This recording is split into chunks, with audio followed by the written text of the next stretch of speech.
সম্প্রতি ভারতের প্রধানমন্ত্রী নরেন্দ্র মোদীর যুক্তরাষ্ট্র সফরে গিয়ে F-35 যুদ্ধবিমান কেনার ঘোষণা দেন।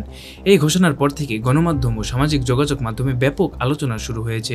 ভারতের পক্ষ থেকে কিছু বিশেষজ্ঞরা দাবি করছেন ট্রাম্প যেন এই যুদ্ধবিমান ভারতের উপর চাপিয়ে দিয়েছেন, কারণ এক সময় ট্রাম্প এবং ইলন মাস্ক উভয়ই F-35 এর সমালোচনা করেছিল।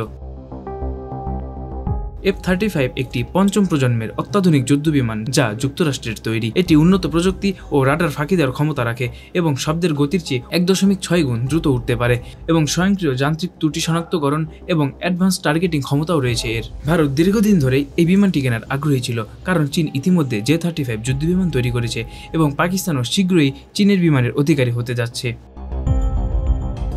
ভারতীয় বিশেষজ্ঞরা জানাচ্ছেন F-35 এর সবচেয়ে বড় সীমাবদ্ধতা হচ্ছে এর উচ্চ খরচ। একটি ইউনিটের দাম প্রায় 120 কোটি টাকা এবং এর রক্ষণাবেক্ষণ খরচও অত্যন্ত বেশি।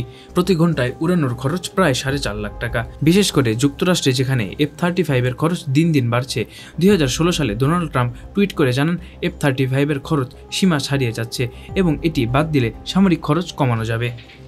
এছাড়া F-35 ব্যবহৃত অত্যাধুনিক প্রযুক্তির বেশিরভাগই কার্যকর নয়, যার কারণে এটি অনেক সময় শত্রুর রাডারে ধরা পড়ে। 2018 সাল থেকে 11টি F-35 বিধ্বস্ত হয়েছে, তবে সেগুলি যুদ্ধে নয় বরং যান্ত্রিক ত্রুটির কারণে উড়ার সময় ভূপাতিত হয়েছে।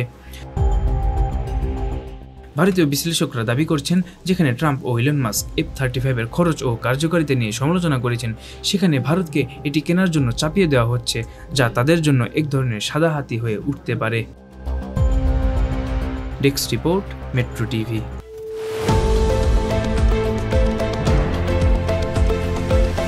দেশের পাশে, বিশ্বের সাথে, মেট্রো টিভি।